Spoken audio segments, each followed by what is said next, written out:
భారతదేశంలో 40 భాషల్లో బైబిల్ తర్జుమా చేసిన గొప్ప భక్తుడు. మొట్టమొదటి యూనివర్సిటీ భారతదేశంలో స్థాపించిన మొట్టమొదటి వ్యక్తి.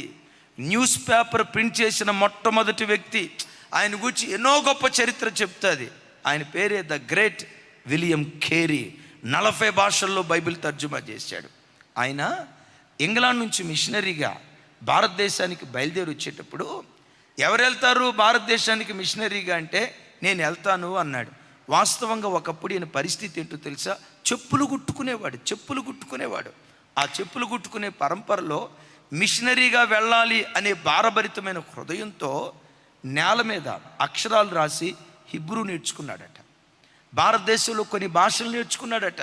ప్రపంచంలో అనేక భాషలు నేల మీద రాసి భాషలు నేర్చుకున్నాడట. ఎవరో వచ్చి చెప్తే ప్రార్థన చేయి కాదు.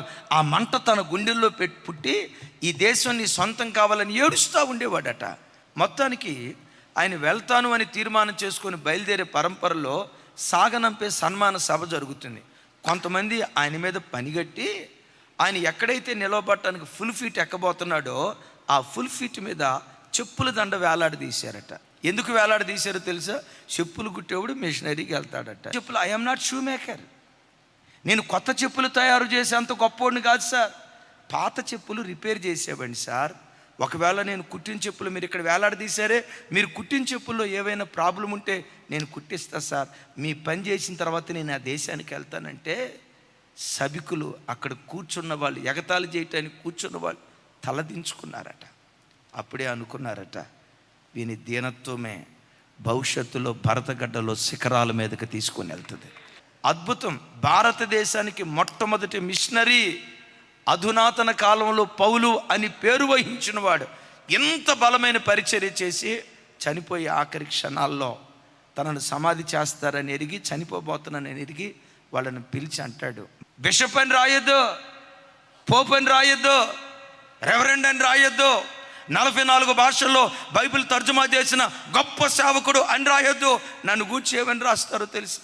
దౌర్భాగ్యుడు, దీనుడు, దరిద్రుడు, మట్టి పురుగును, నీ దయగల హస్తాలలోకి ఒదిగిపోతున్నా.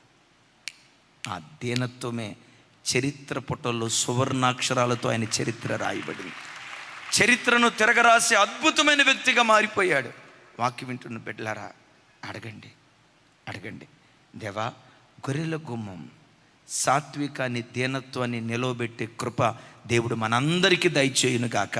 ఆయన వలె బ్రతికే భాగ్యం దేవుడిచ్చునుగాక.